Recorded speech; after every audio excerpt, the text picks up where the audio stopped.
Hello all my dear friends, my name is Harsh Rathore और आप देख रहे हैं नेचुरल फिजिक्स। तो आज के इस लेक्चर में हम स्टार्ट करने वाले हैं वेक्टर्स के बारे में। तो वेक्टर जो है ना वो बहुत इंपॉर्टेंट टॉपिक है हायर क्लास के लिए, जैसे कि 10th 11th 12th में और बहुत सारे एंट्रेंस एग्जाम में भी इस पे क्वेश्चंस बनते हैं। तो आज हम वेक्टर्स के बारे में पढ़ने जा रहे हैं और थोड़ा हाई लेवल के बारे में भी बात करेंगे। तो स्टार्ट करेंगे वेक्टर्स के बारे में, टॉपिक डालेंगे वेक्टर्स। वेक्टर्स, तो वेक्टर होता क्या है? वेक्टर एक ऐसी क्वांटिटी है जो फिजिकल क्वांटिटी के अंदर आती है। क्या? वेक्टर एक ऐसी क्वांटिटी है जो फिजिकल क्वांटिटी के अंदर आती है। फिजिकल क्वांटिटी के अंदर से बेसिकली दो टाइप होते हैं, एक तो स्केलर और एक तो वेक्टर। स्केलर क्वांटिटी और वेक्टर क्वांटिटी में क्या डिफरेंस है? स्केलर क्वांटिटी और वेक्टर क्वांटिटी में ये डिफरेंस है कि जो हमारी स्केलर क्वांटिटी होती है तो उसके अंदर ऐसे यूनिट्स होते हैं कि उनसे हमें सिर्फ उनका मैग्नीट्यूड पता चले, उनसे हमें सिर्फ मैग्नीट्यूड पता चलता है, ना कि डायरेक्शन। बट हमारा जो वेक्टर है तो वेक्टर के अंदर हमें उसका मैग्नीट्यूड और डायरेक्शन दोनों का पता चलता है। ऐसे यूनिट वेक्टर्स के अंदर होते हैं। तो लिखेंगे कि it have both magnitude and direction. इसके पास दोनों होते हैं, मैग्नीट्यूड और डायरेक्शन। अगर हम एग्जांपल की बात करें वेक्टर्स के अंदर तो हाँ, हमारे पास एग्जांपल तो बहुत सारे हैं। लेट सपोज अगर हम बोले कि डिस्प्लेसमेंट, एग्जांपल ले तो हमारे पास है डिस्प्लेसमेंट। डिस्प्लेसमेंट हो गया, हमारा फोर्स हो गया, वेलोसिटी हो गई, एक्सेलरेशन हो गए। तो ये बहुत सारे हमारे एग्जांपल हो गए। अब ये डिस्प्लेसमेंट वेक्टर क्वांटिटी के अंदर कैसे आया, तो मैं बता दूं कि अगर मैंने बोला कि हमारे पास ए पॉइंट है, बी पॉइंट है और सी पॉइंट है। लेट टेक द एग्जांपल, हमारे पास ये पॉइंट है ए, ये पॉइंट है बी एंड ये पॉइंट है सी। तो अगर हम डिस्टेंस की बात करें, पहले डिस्प्लेसमेंट के पहले हम डिस्टेंस की बात करें तो डिस्टेंस क्या है? The actual path cover by a particle. मतलब हमें ए टू सी जाना है तो उसकी पाथ जो होगी तो वो ए से बी होगी पहले, उसके बाद बी से सी होगी। तो ये पूरा उसका डिस्टेंस हो गया। The actual path cover by a particle is known as distance. तो ये हमारा डिस्टेंस हो गया। हमें डिस्टेंस क्या है? हमारा डिस्टेंस हमारा वेक्टर क्वांटिटी नहीं है, हमारा डिस्टेंस जो है ना वो स्केलर क्वांटिटी है। कैसे? हमारे पास क्या है, अगर हमने बोला कि ए से बी 30 किलोमीटर्स गए, फिर बी से सी 40 किलोमीटर्स गए, तो आपको इसमें डायरेक्शन पता चल रहा है क्या? नहीं, हमें सिर्फ इसमें ये पता चल रहा है कि हमें कुछ मैग्नीट्यूड पता चल रहा है इसका। जैसे कि 30 किलोमीटर से यहाँ 40 किलोमीटर, मतलब लगभग हमने डिस्टेंस कवर किया 70 किलोमीटर्स का। ठीक है, हमें इसमें डायरेक्शन का पता नहीं चल रहा। बट अगर हम बात करें डिस्प्लेसमेंट की तो यहाँ पर डिस्प्लेसमेंट जो है ना उसे क्या बोलते हैं? The shortest path between the initial and final position. Initial position हो गया हमारा ए और फाइनल पोजीशन हो गया हमारा बी। तो इसके बीच में ये जो हमारा सबसे शॉर्टेस्ट पाथ होगा, सबसे शॉर्टेस्ट डिस्टेंस, तो उसे बोलेंगे हमारा डिस्प्लेसमेंट। तो ये हमारा ए टू सी क्या हुआ? डिस्प्लेसमेंट। अगर हमने बोला कि ये ए टू सी था तो वो हमारा था 50 किलोमीटर्स। क्या? 50 किलोमीटर्स। तो 50 किलोमीटर क्या हो गया हमारा? 50 किलोमीटर हो गया हमारा मैग्नीट्यूड। और डायरेक्शन हमको पता चला।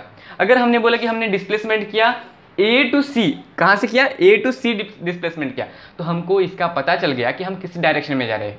ए टू सी एक डायरेक्शन हो गई हमारी, मतलब हमें 50 किलोमीटर मैग्नीट्यूड मिल गया और ए टू सी हमें डायरेक्शन मिल गया। इसकी वजह से डिस्प्लेसमेंट हमारा क्या है? वेक्टर क्वांटिटी है। अगर हम बात करें फोर्स की, अब फोर्स अगर हम बोले कि मैंने इस व्हाइट बोर्ड पर एक पंच मारा उस डायरेक्शन में, बोर्ड की डायरेक्शन में, और मेरा एक वर्क डन हुआ जो कि था 100 जूल। जस्ट एग्जांपल के लिए बोल रहा हूं, मैंने इस व्हाइट बोर्ड पर एक पंच मारा और मैंने वर्क डन इस व्हाइट बोर्ड पर किया 100 जूल।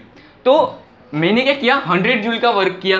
तो 100 जूल जो है, तो 100 जूल हमारा हो गया मैग्नीट्यूड। उसके बाद मैंने क्या बोला कि मैंने इस बोर्ड के ऊपर मारा मेरा पंच। डायरेक्शन कहाँ है? इस बोर्ड के ऊपर, मतलब हमें डायरेक्शन का भी पता चल गया। टूवर्ड्स द बोर्ड, ये हमारा डायरेक्शन हो गया। मतलब फोर्स भी क्या है, एक वेक्टर क्वांटिटी है। और वेक्टर क्वांटिटी में बहुत सारे टाइप्स होते हैं, वेक्टर क्वांटिटी में बहुत सारे टाइप्स होते हैं। जैसे कि अगर हम बात करें तो फर्स्ट क्वांटिटी है हमारी इक्वल क्वांटिटी। क्या? Equal, EQUAL, equal quantity.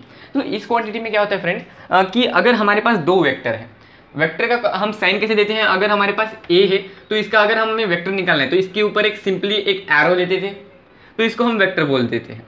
तो वैसे ही अगर हमारे पास एक वेक्टर है जो कि है वेक्टर v और दूसरा वेक्टर है वेक्टर b, तो ये दोनों है ना वेक्टर है, तो इनका जो मैग्नीट्यूड है, मैग्नीट्यूड लेट सपोज ये वेक्टर है हमारा, वेक्टर साइन पूरा एक एरो से डिनोट करते हैं, तो हमारा इस वेक्टर का मैग्नीट्यूड है 30 मीटर और दूसरा ये वेक्टर b जो है वो भी उसी डायरेक्शन में है, इसका भी मैग्नीट्यूड है 30 मीटर्स। तो ये क्या हो गए, ये दोनों क्या हो गए, इक्वल हो गए। इनका देखो डायरेक्शन क्या है, सेम है। उसके बाद इनका जो हम बोल सकते हैं इनका मैग्नीट्यूड तो वो भी सेम है, इसीलिए इनको क्या बोलेंगे हम, इक्वल वेक्टर।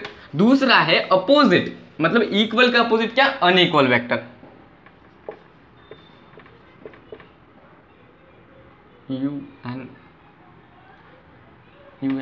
एक सेकंड, अनइक्वल वेक्टर है ना, यस हाँ, अनइक्वल वेक्टर है यहाँ पर। अनइक्वल वेक्टर में क्या है कि इक्वल का अपोजिट, जैसे अगर हमारे पास वेक्टर है vector b and vector c, ठीक है, तो हमारे पास ऐसा वेक्टर, ऐसे दो वेक्टर या तीन वेक्टर या चार एक्सेट्रा बहुत सारे वेक्टर्स, तो उनके अंदर कुछ इक्वल नहीं होना चाहिए। अगर हम बोले कि b वेक्टर जो है उसका मैग्नीट्यूड है 60 किलोमीटर्स और वो जा रहा है लेफ्ट, ये तो मेरा राइट हुआ, हाँ राइट में, और हमने बोला कि हमारा एक दूसरा वेक्टर है c जो कि जा रहा है डाउनवर्ड्स, डाउनवर्ड्स हमारा दूसरा वेक्टर जा रहा है जिसका मैग्नीट्यूड है 60 किलोमीटर। दोनों का मैग्नीट्यूड सेम, क्या दोनों का मैग्नीट्यूड सेम है इसके अंदर, बट क्या डिफरेंट है, इसके अंदर हमारा जो डायरेक्शन है वो क्या हो रहा है, डिफरेंट हो रहा है। इसका मतलब कि ये एक इक्वल वेक्टर नहीं हो रहा, इसका डायरेक्शन चेंज है, मतलब इसको बोलेंगे अनइक्वल वेक्टर। आप ऐसे भी बोल सकते हैं कि इसका मैग्नीट्यूड भी चेंज हो गया और इसका डायरेक्शन भी सेम हो गया, मतलब चेंज हो गया, तो हम इसको बोलेंगे अनइक्वल वेक्टर। आप इसमें से तीनों, मतलब दोनों को भी अनइक्वल कर सकते हो या कोई एक को भी डिफरेंट कर सकते हो, आपकी मर्जी, वरना वो एग्जाम जो लिखेंगे उसकी मर्जी, पेपर जो सेट करेंगे उनकी मर्जी, ठीक है। तो थर्ड हमारा जो है वो है पैरेलल, पैरेलल वेक्टर। अब पैरेलल वेक्टर क्या है, तो पैरेलल वेक्टर आप नाम से ही समझ सकते हो कि हमारे पास वेक्टर है, कौन सा वेक्टर ले, y vector and z vector, ये दो वेक्टर हैं। तो हमें पैरेलल वेक्टर में क्या पता चलता है कि अगर हमारे पास वेक्टर y होगा जिसका मैग्नीट्यूड है 20 मीटर्स और दूसरा हमारे पास z वेक्टर है, थोड़ा जिसका मैग्नीट्यूड है 10 मीटर्स, तो इसके अंदर आपको कुछ डिफरेंस दिख रहा है, हाँ हमें मैग्नीट्यूड का डिफरेंस दिख रहा है। इसकी डायरेक्शन क्या है, डायरेक्शन सेम है, बस मैग्नीट्यूड का डिफरेंस है। तो ये दोनों पैरेलल नहीं है क्या, डायरेक्शन सेम होगा दोनों वेक्टर्स का, तो ये दोनों पैरेलल हो गए ना 180 डिग्री, ठीक है। तो ये पैरेलल हो गए, इसका मतलब ये क्या है, पैरेलल वेक्टर। आप एक कंफ्यूजन हो सकता है आपको कि ये एक अनइक्वल वेक्टर हो सकते हैं क्योंकि इनके दो साइड, मतलब इसका सिर्फ मैग्नीट्यूड डिफरेंट है, डायरेक्शन तो सेम है।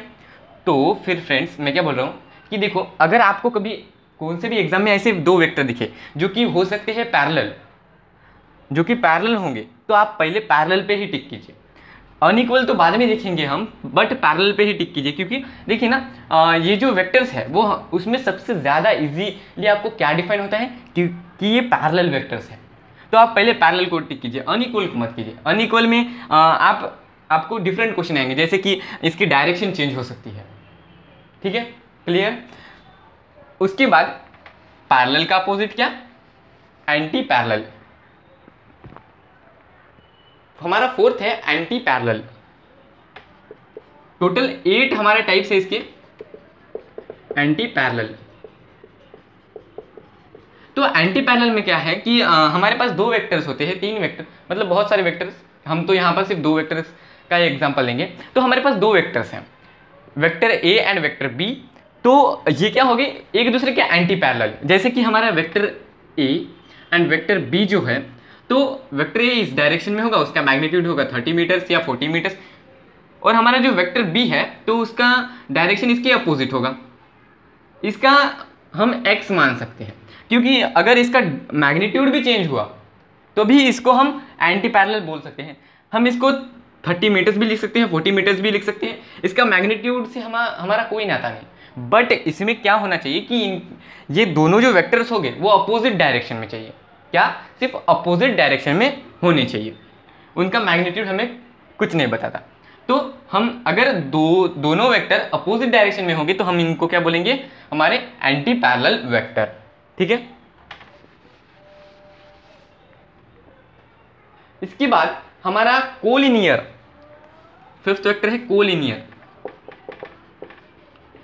अभी कोलिनियर क्या है, अभी कोलिनियर का मतलब है कि ऐसे कुछ वेक्टर्स जो एक ही लाइन में लाइज करते हैं। मतलब वेक्टर हमारे पास है ए एंड वेक्टर हमारे पास है बी। देखिए एग्जाम के अंदर भूलिएगा मत, अगर वेक्टर डिफाइन करना है तो कौन, अगर हमारे पास वेक्टर ए है तो उसके ऊपर से हमेशा एरो दिखाना ही, मार्क जाएंगे वरना। तो अगर हम बोले कि ये इस डायरेक्शन में एक वेक्टर है और वेक्टर ए भी इसी डायरेक्शन में है, मतलब डायरेक्शन भी सेम और पाथ भी सेम, मतलब पीछे पीछे एक वेक्टर के पीछे पीछे दूसरा वेक्टर चल रहा है। ठीक है, तो इस वेक्टर को बोलते हैं कोलिनियर। एक के पीछे एक वेक्टर जाना, इसका मतलब है कोलिनियर वेक्टर। इसके बाद है हमारा सिक्स्थ वेक्टर जो कि है कॉन्क्यूरेंट। कॉन्क्यूरेंस ऑफ ट्रायंगल, कभी कभी लेसन सुना होगा आपने, लेसन का नाम, या ट्रायंगल्स के अंदर आता है, ज्योमेट्री के अंदर कोलिनियर होगा कॉन्क्यूरेंट। कॉन्क्यूरेंट का मतलब आपने बहुत बार सुना होगा मैथ के अंदर, ज्योमेट्री के अंदर, कि कॉन्क्यूरेंट का मतलब कि अगर हमारे पास कोई एक से ज़्यादा लाइंस है, इंटरसेक्ट कर रही है एक दूसरे को, तो वहाँ पर वो कॉन्क्यूरेंट होती है। जैसे कि अगर हमारे पास वेक्टर है, तीन वेक्टर है, हमारे पास वेक्टर है ए बी एंड सी, ये ए वेक्टर, ये वेक्टर सी और ये वेक्टर बी, ये तीन वेक्टर है। तो ये तीनों वेक्टर क्या कर रहे हैं, एक पॉइंट पर इंटरसेक्ट कर रहे हैं, एक पॉइंट पर इंटरसेक्ट कर रहे हैं, तो इस वेक्टर को क्या बोलेंगे हम, कॉन्क्यूरेंट वेक्टर। सेवंथ वेक्टर जो है ना उसको बोलते हैं जीरो वेक्टर। जीरो वेक्टर क्यों बोलेंगे मैं बताता हूं आपको। जीरो का शेप कैसा होता है, राउंड, एक सर्कल जैसा जीरो होता है।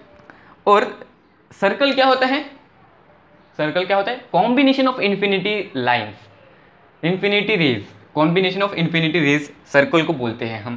तो जो सर्कल होता है ना, ये जीरो और सर्कल इक्वल होते हैं। तो जीरो क्यों बोला जाता है इस वेक्टर को, क्योंकि अगर हमारे पास बहुत ज़्यादा वेक्टर्स हैं, हमारे पास बहुत इन्फिनिटी वेक्टर्स हैं और उनकी डायरेक्शन बहुत डिफरेंट है, मतलब हर डिग्री में 360, मतलब हर डिग्री में एक एक वेक्टर फैला है, मतलब इस डायरेक्शन में, उस हर डायरेक्शन में अगर हमारे वेक्टर्स है तो उसे बोला जाएगा जीरो वेक्टर, क्योंकि वो बहुत इन्फिनिटी बोल सकते हैं हम उन वेक्टर को। अगर हर डायरेक्शन में वेक्टर है तो वो क्या है, इन्फिनिटी वेक्टर्स है। और अगर इन्फिनिटी वेक्टर्स है तो वो क्या बनेंगे, एक सर्कल बनेगा। और सर्कल क्या है, कॉम्बिनेशन ऑफ इन्फिनिटी रेज। ठीक है, इसलिए हम उसको जीरो वेक्टर बोलते हैं। जीरो वेक्टर क्या, अगर हमारे जो वेक्टर्स है तो वो बहुत अलग अलग डायरेक्शन में है, बहुत ज़्यादा है और बहुत अलग अलग डायरेक्शन में, तो उसे बोलेंगे जीरो वेक्टर। और 8 और लास्ट हमारा वेक्टर है जो कि है यूनिट वेक्टर। तो इसमें क्या होता है कि हमारा कोई भी जो वेक्टर है तो उसका मैग्नीट्यूड भी 1 ही होना चाहिए। 1 किलोमीटर हो सकता है, 1 मीटर हो सकता है, 1 सेंटीमीटर, 1 मिलीमीटर, बहुत सारे सिर्फ 1 यूनिट हो सकते हैं। और हमारा जो डायरेक्शन है वो भी 1 हो सकता है, उसमें क्या, सबका ही डायरेक्शन 1 ही होता है। ठीक, बट उसका मैग्नीट्यूड 1 होना चाहिए। ठीक है, आई होप सो आपको क्लियर हुआ होगा आज का वेक्टर्स। ठीक है, और एक बात बताना ही भूल गया कि 11th के अंदर एक क्वेश्चन था, मैंने एक बार देखा था कि हमारे सेकंड डायमेंशन के अंदर कितने थ्री डी फिगर्स मतलब आ सकते हैं, 3 डायमेंशनल फिगर्स। तो लेट सपोज हमारे पास 3 वेक्टर्स हैं, ये हमारे पास 3 वेक्टर है। क्या है हमारे पास 3 वेक्टर, एक वेक्टर ये दूसरा और ये तीसरा।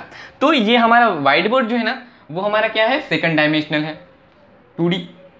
तो ये हमारे, अगर हमने माना कि ये हमारे जो मार्कर्स है वो क्या है 3 डायमेंशनल, तो ये 2 डायमेंशनल के अंदर बैठ सकते हैं क्या? हाँ देखिए, तो ये तीनों इसके अंदर जा सकते हैं। तो ये क्या हो गया कि 3rd डायमेंशनल 2 डायमेंशनल हो सकता है, बट सभी 3rd डायमेंशनल है। अगर हमने सबको 90 डिग्री परपेंडिकुलर रखा तो हम क्या करेंगे, ये 2 जाएंगे कैसे भी, अगर ऐसे रखा तो ये 2 जाएंगे, मतलब एक हमेशा रहेगा। तो कभी कभी क्या होता है कि 3rd डायमेंशनल 2 डायमेंशन हो सकता है, उनको वेक्टर्स 3rd डायमेंशन को 2 डायमेंशन में कर सकते हैं और कभी कभी नहीं कर सकते। ठीक है, सो आई होप आपको ये वीडियो अच्छा लगा हो। Please like share and subscribe to this channel. What is the name? Natural physics.